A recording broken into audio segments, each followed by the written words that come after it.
하나님 말씀 보시겠습니다. 구약성경 역대하 20장 6절부터 13절에 있는 말씀입니다.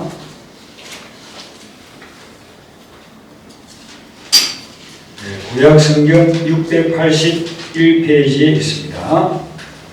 역대하 20장 6절부터 13절 말씀을 교도하도록 하겠습니다. 6절 먼저 읽어드리죠. 이르되 우리 조상들의 하나님 여호와여, 주는 하늘에서 하나님이 아니시니까 이방 사람들의 모든 나라를 다스리지 아니하시나이까. 주의 손에 권세와 능력이 있사오니 능히 주와 맞설 사람이 없나이다.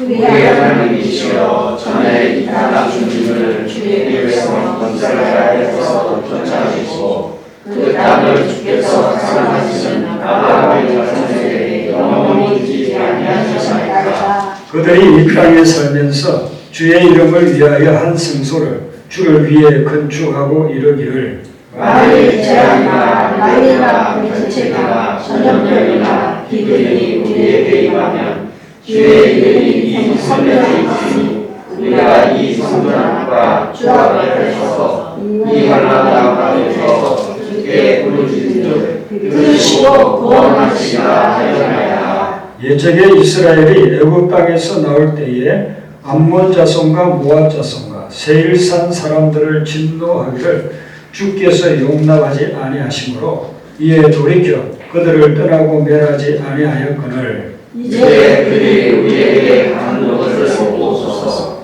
그들이 와서 주께서 우리에게 주신 주의 여겨서 우리를 쫓아내고자 하나이다. 우리 하나님이여, 그들을 징벌하지 아니하시나이까. 우리를 치러 오는 이 큰 무리를 우리가 대적할 능력이 없고 어떻게 할 줄도 알지 못하옵고 오직 주만 바라보나이다 하고 유다 모든 사람이 그의 아내와 자녀와 어린아이와 더불어 여호와 앞에 서서라. 아멘. 오늘 이 본문 말씀은 남유다 왕국의 네 번째 왕인 여호사밧 왕 때에 일어난 일을 말씀하고 있습니다.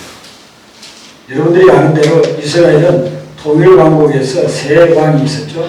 첫 번째 왕이 초대 왕이 사울 왕이었고 이후에 두 번째가 다윗 왕이었어요. 세 번째가 솔로몬 왕이었는데 그렇게 해서 통일 왕국을 계속 이어갔으면 얼마나 좋았겠습니까? 솔로몬이 하나님을 제대로 믿지 않아 우상을 섬기고 이방 여인들을 왕비로 맞아서 타락했습니다. 그로 인해서 왕국이 분열되어 버리고 맙니다. 그래서 북쪽은 10개의 지파를 모아서 솔로몬의 장군이었던 여로보암이 이스라엘을 세우죠. 남쪽은 솔로몬의 아들인 르호보암이 베냐민과 유다 두 지파를 모아서 유다 왕국을 세우게 되는 것입니다. 그래서 솔로몬이 죽고 난 후에 왕국이 분열되고 남쪽 유다의 첫 번째 왕은 르호보암이 되고 그리고 그가 죽고 난 후에 2대 왕이 아비야가 됩니다. 아비야가 죽고 난 후에는 아사가 되고 아사가 죽고 난 후에 아사의 아들인 여호사밧, 오늘 본문에 나오는 여호사밧이 왕이 된 것이죠. 여호사밧에 대해서는 역대하 17장, 우리가 읽었던 본문에 몇 장 앞에 가보면 17장에 자세히 나와 있습니다. 여호사밧은 처음에는 아주 좋은 왕이었습니다. 믿음도 좋았고 하나님이 그와 함께 했다 할 정도로 신앙이 좋은 사람이었습니다. 성경을 보면 왕들에 대한 평가가 나오는데 하나님이 함께 했다는 왕들의 평가가 별로 많지 않습니다. 그러니까 여호사밧은 하나님이 함께 했다. 우리가 흔히 사용하는 하나님과 동행한 왕이었어요. 그는 하나님께 기도하고 하나님의 말씀에 집중하고 그리고 자기 백성들도 하나님의 말씀을 알아야만 된다 해서 하나님의 말씀을 전 백성들에게 가르치게 하는 왕이었습니다. 얼마나 대단한 왕입니까? 그리고 그가 다윗의 길을 걸어갔다고 했어요. 다윗의 길로 걸어갔다고 하는 것은 이스라엘의 왕들을 평가할 때 기준입니다. 다윗의 길로 걸어갔다는 것은 잘했다는 것이고 걸어가지 않았다는 것은 잘못했다는 것입니다. 우상숭배를 하지 않고 하나님의 뜻에 맞추어 다윗이 하나님 앞에 가졌던 그런 마음과 믿음을 가지고 통치해 나갔다. 그래서 여호사밧은 하나님 앞에서 평가를 굉장히 많이 받은 사람. 100점 만점에 한 95점 이상 받은 사람이라고 볼 수 있어요. 이렇게 평가를 잘 받은 사람이었는데 이 사람이 나중에 이제 점점점 시간이 지나면서 어떤 하나님 앞에서 영적인 실수들을 하게 돼요. 첫 번째가 뭐냐면 며느리를 봐야 되는데 믿음 좋고 신실한 그런 며느리를 본 것이 아니라 정략 결혼을 하게 됩니다. 북왕국은 하나님을 믿지 않아요. 그들이 겉으로는 하나님을 믿는다 하지만 우상을 섬겨요. 성전에 오지도 않고 그곳에 금송아지 2개를 세워놓고 거기 가서 백성들이 경배하게끔 그렇게 만들어 놓은 것이 북왕국이지 않습니까? 북왕국의 왕인 아합의 딸 아달랴를 며느리로 삼았어요. 이 아합은 아주 악한 폭군 중에 하나입니다. 그의 딸을 그가 권력을 가지고 있으니까 며느리를 맞이한 것입니다. 며느리를 맞이할 때에 그의 인품이나 성품 혹은 믿음을 본 것이 아니고 철저하게 권력에 의지해서 그렇게 며느리를 보게 된 거예요. 이 아달랴가 와가지고서는 그 북왕국에서 섬기던 우상들을 남유다에 막 퍼뜨리는 겁니다. 그리고 아합하고 사돈지간이니까 아합과 만나서 이야기를 나누는데 하나님의 뜻을 쫓아서 가는 것이 아니라 아합이 하자는 대로 자꾸 끌려가는 것입니다.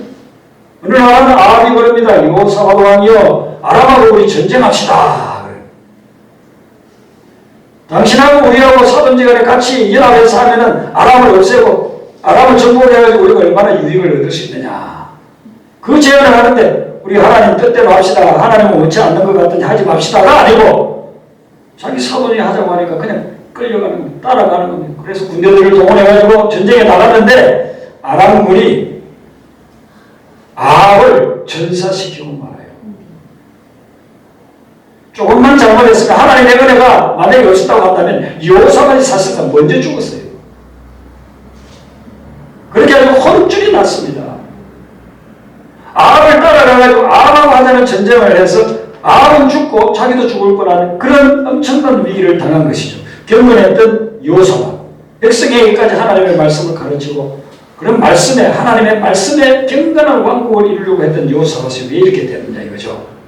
그것은 하나님의 인도를 받지 아니하고 인간관계를 잘못 선택했기 때문에 그런 결과가 왔다는 것입니다.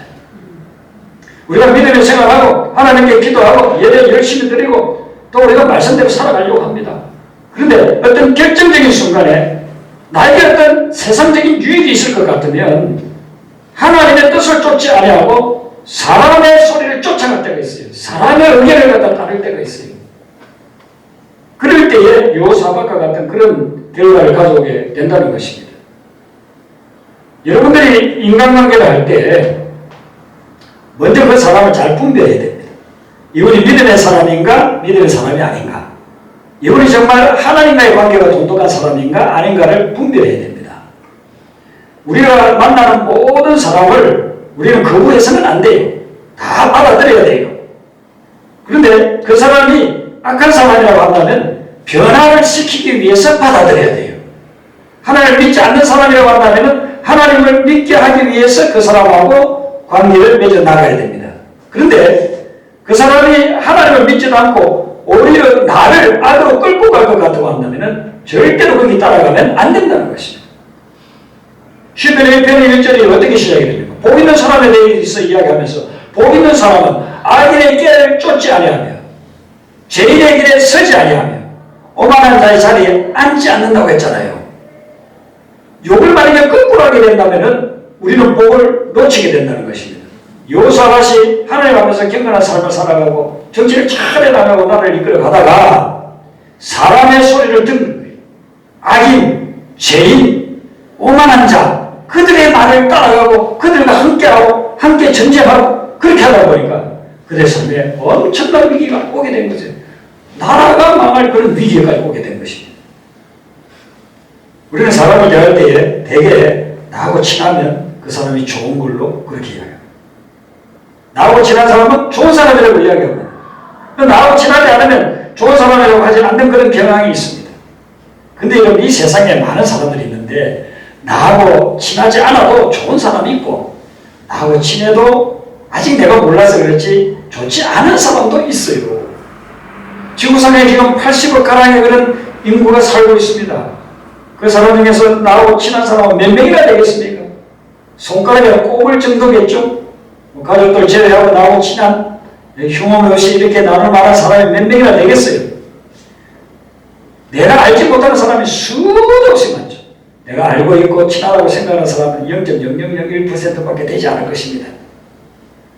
그 작은 인연을 가지고 그 사람을 나하고 친하니까 좋은 사람이라고 하고 그 사람을 따라가게 된다고 한다면 정말 우리 하나님과의 관계가 올바로 되고 믿음이 있는 사람이라면 오케이. 그러나 그러지 않을 경우에는 우리의 삶을 파멸로 이끌어갈 수가 있다는 것입니다. 좋은 사람은 어떤 사람이 좋은 사람이냐 하면 하나님과 관계가 제대로 되어 있는 사람이 좋은 사람이에요. 그리고 하나님의 마음을 가진 사람이 좋은 사람이에요. 그것을 가지고서 사람을 분별해야지 그러지 않고 지금 여호사밧과 같이 하나님을 섬기지도 않고 우상을 섬기고 백성들을 폭정으로 이끄는 그런 자들을 만나가지고 자기 어떤 유익이 있을 것 같으니까 그 사람의 어떤 마음을 좋게 만들어서 그 유익을 얻어내려고 같이 협력해가지고 일을 하다 보면 그 사람이 당할 심판을 자기도 당하게 된다 하는 것입니다. 그리고 우리는 하나님 앞에 늘 기도해야 됩니다. 하나님, 사람을 분별하는 지혜를 주시옵소서. 아멘. 여러분들이 삶을 살아가면서 결혼이라든지 사업을 한다든지 어떤 인간관계를 맺을 때 하나님 앞에 기도해야 됩니다. 하나님, 사람을 잘 분별할 수 있는 지혜를 허락하여 주시옵소서. 아멘. 예수님은 사람을 분별하는 그런 특별한 뛰어난 그런 지혜를 가지고 있었습니다. 하나님이시니까, 하나님의 아들이시니까 그런 지혜를 가지고 있었습니다. 3년 반 동안 예수님을 따라다닌 제자들을 보면서도 예수님은 다 분별하고 있었습니다. 제자 중에 제자 베드로에게 예수님이 뭐라고 이야기합니까? 너는 오늘 밤에 닭이 2번 울기 전에 나를 3번 부인할 거라고 이야기합니다. 주변의 제자들이 놀래 자빠졌는데 어떻게 베드로가 그럴 거냐? 그러니 예수님은 분명하게 분별하고 있는 것입니다. 예수님이 분별한 대로 베드로는 예수님을 부인하고 맙니다. 가룟유다에 대해서도 마찬가지입니다. 나무에 손을 지금 같이 넣고 있는 자가 나를 할 것이다. 다른 제자들은 어떻습니까? 너희가 다 나를 버리리라.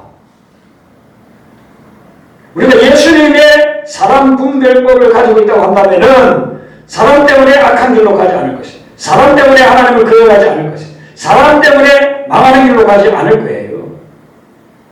근데 우리가 지금까지 살아온 삶을 보면은 사람을 잘 분별하는 계보들이 있었겠지만은 사람을 제대로 분별하지 못해서 좋은 사람을 악하다고 했기도 했고 악한 사람을 좋다고도 했어. 그렇게 따라가다가 해가 망신하는 그런 예들이 우리나 또는 우리 주변에 얼마나 많습니까? 정말 천사 같은 사람이 정말 악한 사람을 만나서 가정을 이루고 살다가 정말 인생을 너무나도 비참하게 끝나버리는 그런 경우들이 우리가 주변에서 많이 보지 않습니까? 그래서 세상에서 많은 지식을 배웠고 세상에서 많은 경험을 쌓았지만은 사람을 보는 지혜는 없었기 때문에 그런 것입니다. 여호사밧이 이렇게 쓰러지고 넘어졌던 여기에서 우리는 반드시 기억해야 됩니다. 하나님, 우리는 사람을 대할 때에 겉모습이 아닌 가진 소유가 아닌 그 내면에 있는 영혼을 보게 하여 주시옵소서. 아멘. 그 영적인 상태로 우리를 제대로 분별할 수 있어야 된다는 것입니다. 여호사밧 왕을 향해서 이 선견자, 선지자인 예후가 이야기를 합니다. 왕이 악한 자를 돕고 이 악한 자는 누구냐면 아합을 이야기합니다. 그리고 여호와를 미워하는 자들, 아합과 그 무리들을 이야기합니다. 그런 자들을 사랑하는 것이 옳습니다. 가깝다, 친하다. 그런 사람들을 따라가고 그런 사람을 돕고 사랑하는 것은 그런 잘못된 것입니다. 그러므로 여호와께서 진노합니다. 라고 이야기하고 있습니다. 그래서 그 진노의 결과가 뭐냐 하면 모압과 암몬과 마온 동맹국이 유다를 침공해 들어오는 것입니다. 이들이 쳐들어갔을 때 여호수아가 보인 반응이 어떻습니까? 그전하고 달라요. 그런 실패를 경험했고 또 선견자의 말을 들었습니다. 그리고 난 후에 그런 보이는 반응이 다른데 그 반응이 3절부터 12절까지 쭉 나오고 있습니다. 이 모압 동맹군이 쳐들어왔을 때 여호사밧이 이 국가의 운명이 풍전당하는 그런 상황에서 이제 영적으로 제대로 대처를 해나갑니다. 3절에 보면 여호와께로 낯을 향하였다 그랬습니다. 그전에는 이런 표현이 없어요. 아합이 하자고 하는 대로 했어요. 아람 군대 우리가 같이 연합해가지고 물리치자고 그렇게 했어요.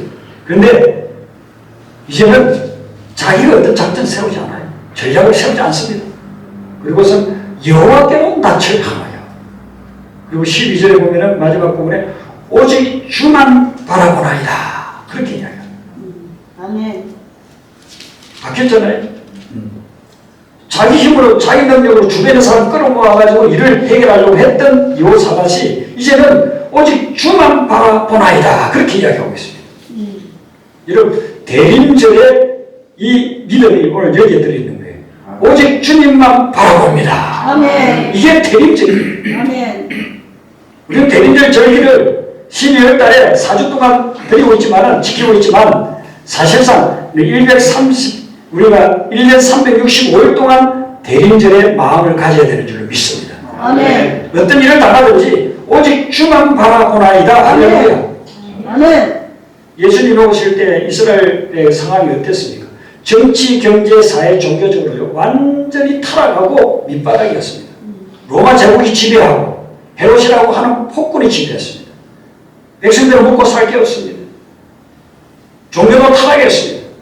예수님이 왔을 때 대제사장, 사도계의 바리새인들 철저히 외식적이고 타락한 그런 사람들이었습니다.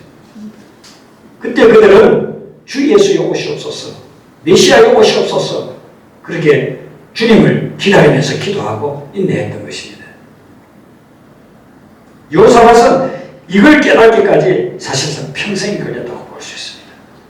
초창기에는 그냥 조상들이 가르쳐준 대로 하나님을 잘 섬겨야 되겠다고 매일 기도하고 말씀 묵상하고 그렇게 했습니다.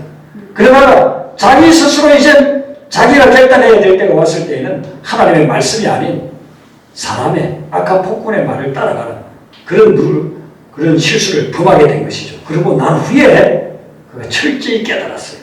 아, 내 인생의 힘은 하나님이 지고 계신데 내가 어려울 때 주님을 바라봐야지, 주님을 의지해야지 사람을 의지하고 사람의 길로 가서는 안 되겠구나. 그래서 이렇게 고백하고 있는 것입니다. 오직 주만 바라보나이다.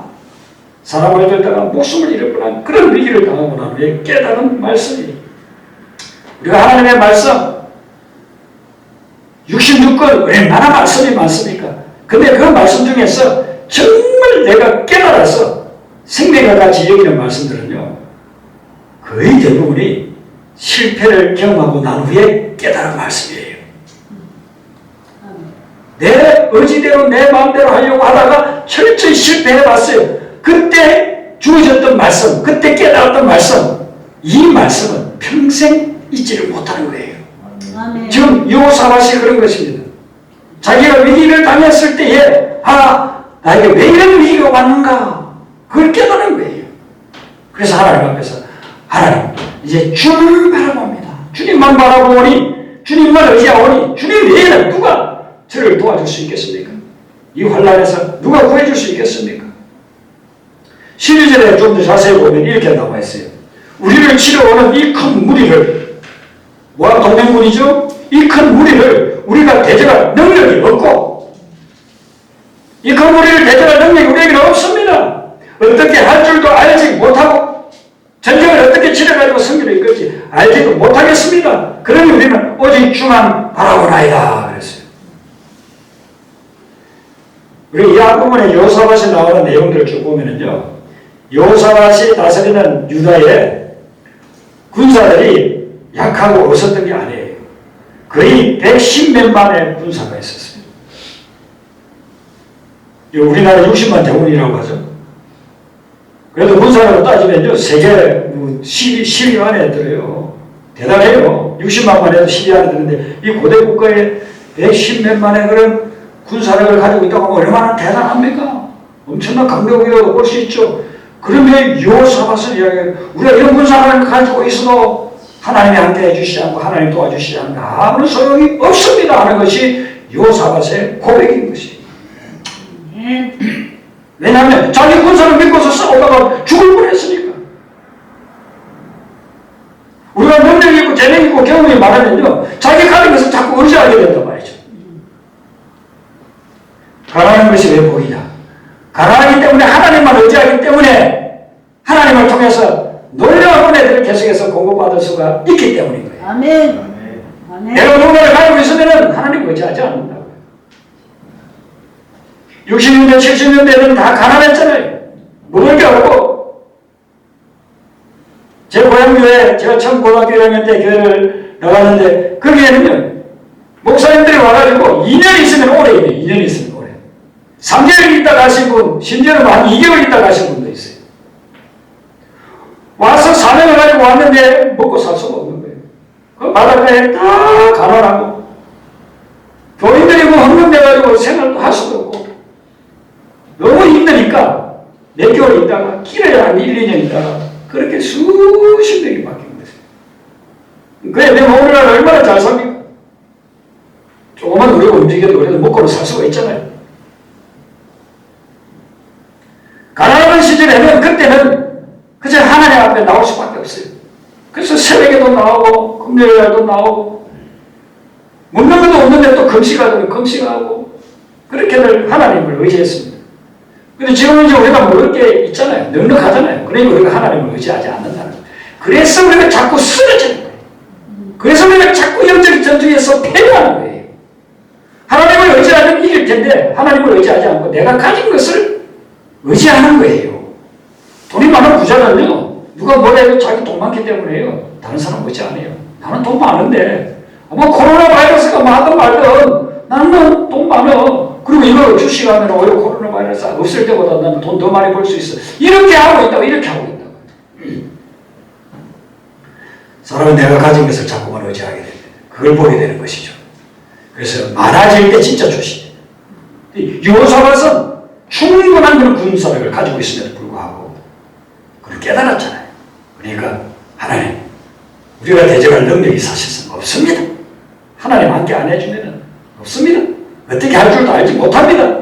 오직 주님만 바라봅니다. 주님이 역사해 주시옵소서. 자기만 이러는 것이 아니라 온 백성에게 금식 기도를 공포를 합니다. 우리가 다 하나님 앞에 나오라.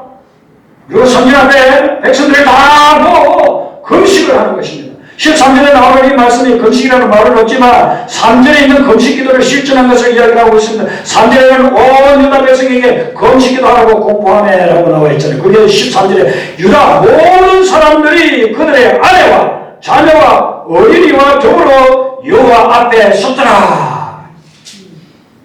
여호와 앞에라고 하는 것은 여호와의 성전 앞에 섰다는 것은 그곳에 다 모여가지고 하나님 앞에 금식하면서 나라와 민족을 위해서 기도했다는 것입니다.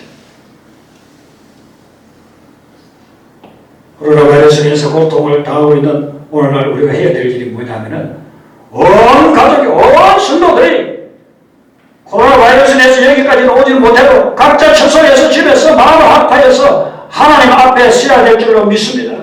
아멘. 아멘. 코로나 바이러스 없을 때에는 우리가 좀 안전하고 좀 낫겠다 한다고 할지라도 이제는 하나님 앞에 영적으로 깨어서 온 가족이, 온 성도가 하나님 앞에 서야 되는 것입니다. 하나님 앞에 서서 내가 할 수 있는 최선을 다한 기도를 할 때 하나님께서 반드시 도우시는 역사가 있을 줄로 믿습니다. 아멘. 주여. 여호사밧의 기도가 6절부터 12절에 나오는데 이거 여러분들이 잘 뜯어보면 두 가지 특징이 있습니다. 첫 번째 특징은 뭐냐면 7절부터 11절 말씀인데 하나님의 약속의 근거에서 기도하고 있다는 것입니다. 그냥 자기의 필요를 구하는 것이 아니에요. 하나님의 약속의 근거에서 기도하고 있다는 것입니다. 하나님의 말씀의 근거에서 기도하고 있다는 것입니다. 자, 구체적으로 어떤 내용을 가지고서 하나님 앞에 기도하고 있느냐면 9절 말씀. 우리가 읽었지만 한 번 더 같이 9절 말씀 읽겠습니다. 시작. 만일 재앙이나 난리나 견책이나 전염병이나 비건이 우리에게 임하면 주의 이름이 이 성전에 있으니 우리가 이 성전 앞 주 앞에 서서 이 환난 가운데에서 주께 부르짖은즉 들으시고 구원하시리라 하였나이다. 아멘. 이렇게 할 거라고 하였나이다. 이 말은 하나님 이렇게 하리라고 우리에게 약속해 주지 않았습니까? 그러니까 그 약속하신 대로 지켜주시옵소서. 아멘. 이 말씀은 배경이 어디냐면 솔로몬이 최초의 성전을 건축하고 이 완공식 했을 때에 그때에 드린 기도를 배경으로 하고 있습니다. 그때 솔로몬이 드린 기도가 있잖아요. 장문의 기도를 드렸잖아요. 하나님, 우리가 하나님을 거역하고 그 결과로 인해서 포로를 잡혀가서 저 외국에 가 있다 한다 할지라도 거기서 성전을 향해서 하나님 앞에 회개하면서 기도하면 우리가 그 포로에서 돌아오게 하여 주시옵소서. 아멘. 하나님, 우리가 재앙을 당하고 메뚜기 떼가 번성하고 우리 기근을 당했을 때에 전염병이 있을 때에 그때에 우리 힘으로는 해결할 수 없어서 성전을 하나님께 도움에 그 기도를 하면 하나님이 그 기도를 들으시고 우리를 구원해 주시옵소서. 하나님이 그렇게 또 하겠다고 하시다. 이 말씀을 가지고 주님 앞에 기도하는 거예요. 하나님, 우리가 잘못했습니다. 우리가 죄가 많습니다. 그런데 주님께서 우리에게 약속해 주지 않았습니까? 우리가 그렇게 죄를 짓고 우리가 재앙을 당한다 할지라도 성전 하나님 계신 곳을 향해서 하나님을 향해서 우리가 이렇게 기도할 때 들어주시겠다고 약속하지 않았습니까? 하나님 그 약속을 기억하시고 우리에게 응답하여 주시옵소서. 이 기도란 말이에요. 그래서 여러분들이 기도할 때에 내가 원하는 것을 무조건 기도하는 것이 아니라 그것이 하나님의 뜻에 안 맞을 수도 있으니까 지금 내가 기도하는 제목과 관련된 하나님의 말씀을 찾으세요. 그리고 그 말씀을 붙잡고 하나님 앞에 기도하세요. 아멘. 그러면 그 말씀을 가지고 드리는 기도에는 응답의 역사가 강력하게 나타난다는 것입니다. 아멘. 성경을 쭉 보세요. 모세가 하나님 앞에 기도할 때 하나님 이렇게 하지 않았습니까? 하고 기도하면 하나님이 다 들어줘요. 느헤미야가 하나님 앞에 하나님 이렇게 하라고 하지 않았습니까? 하고서 기도하면 느헤미야의 기도를 들어주신단 말이에요. 여호사밧과 온 백성이 이렇게 겸손해져서 하나님만 바라보면서 기도하니까 하나님을 응답해 주시는데 14절부터 쭉 나옵니다. 여러분 이제 댁에 가서 읽어보시면 구체적인 내용이 나옵니다. 그 14절부터 나오는 내용이 뭐냐면 이들이 이렇게 겸손해져서 하나님만 바라보면서 기도했을 때에 하나님이 응답을 해주시는데 선지자 야하시엘을 보내가지고 말씀을 줍니다. 선지자 야하시엘 여호와의 영 성령에 충만해서 말씀을 전해주는데 어떤 말씀이냐면 이 전쟁은 유다 백성 너희들에게 속한 전쟁이 아니다. 이 전쟁은 여호와 나에게 속한 전쟁이다 라고 이야기합니다. 하나님하고 싸워서 이길 자가 누가 있겠어요? 그런데 지금 모압 동맹군이 유다를 쳐들어왔는데 하나님이 뭐라고 말씀하느냐 하면 이 전쟁은 유다 백성 너희들이 할 전쟁이 아니야. 내가 할 전쟁이야 이렇게 나의 전쟁이기 때문에 내가 이기게끔 해주겠다 이렇게 하시는 거예요. 너희들은 싸울 것이 없다. 여호와 하나님이 구원하시는 것을 보기만 하라. 아멘. 하나님은 어떤 방식으로 적군을 물리치느냐면 자기들끼리 자중지장이 일어나게 해가지고 멸망시켜버리고 말아요. 우리가 마지막으로 23절 한 절만 더 읽어보겠습니다. 어떻게 하나님께서 적군을 물리쳤는지. 자, 23절, 20장 23절 같이 읽습니다. 시작. 그 암몬과 모압 자손이 일어나 세상 주민들을 쳐서 진멸하고 세계 주민들을 말하기에 그들이 서로 쳐 죽였더라. 아멘. 여기 세일산 주민은 에돔 족속을 이야기합니다. 그러니까 지금 3개국 연합군이죠. 암몬 족속, 모압 족속, 에돔 족속. 이 족속들이 쳐들어온 거예요. 이 족속들은 어떤 족속이냐면 오늘 본문 내용에 그런 게 나와요. 이스라엘 백성들이 출애굽했을 때 이방인들이나 또 이스라엘 백성들의 진로를 방해하는 자들은 다 멸망시키고 이 모압이라든지 암몬이나 에돔 이런 족속들이 이스라엘 백성들의 진로를 방해했습니다. 통과하게만 해달라고 해도 물값이고 뭐 먹는 것이고 다 준다고 해도 못 가게 합니다. 그러면 다른 민족들 같았으면요 그들 멸망시켰어요. 근데 하나님은 그럽니다. 그들 멸망시키지 말고 피해서 돌아서 가. 살려줬어요. 모압이나 암몬이나 에돔은 이스라엘의 은혜를 받은 족속들이에요. 그들은 오래전에 다 멸망되었어야 될 그런 자들이에요. 근데 이스라엘이 하나님의 말씀을 듣고 살려줬어요. 근데 이들이 대언망대해가지고 지금 남쪽 유다를 침공에 들어봤다는 것입니다. 하나님이 지금 여호수아에게 아주 계속 반복해서 가르쳐주고 있는 거예요. 너 모압이나 암몬이나 이 에돔에게 잘해줬잖아. 좋은 관계였잖아. 근데 그들이 결정적일 때 너를 침략해 오잖아. 사람을 잘 분별하라는 거예요. 하나님의 안목을 가지고 잘 분별하라는 거예요. 여호사밧이 하나님 앞에서 온전히 깨어지고 변화되고 난 후에 드린 그 기도를 하나님이 들으시고 그들에게 역사하는데 암몬과 모압이 한패가 되어가지고 세일산 주민들 에돔을 물리친다. 조금 전까지만 해도 동맹국이었는데 이들이 정신이 나갔어요. 동맹국인지 모르고 싸우기 시작합니다. 그렇게 해서 세일산 주민 에돔 족속들을 다 멸했어요. 그리고 나중에 또 어떻게 됩니까?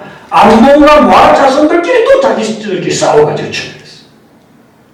그래서 유다 백성들은 가서 칼 한 번 이렇게 휘두르지도 않고 화살 하나 쏘지도 않았어요.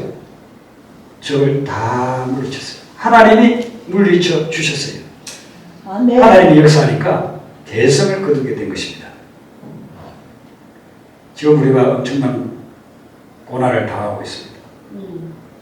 코로나 바이러스 때문에 많은 고통 속에 있습니다. 이것을 극복하는 길은 다른 게 아닙니다. 오직 하나님만 바라봐야 됩니다. 아멘.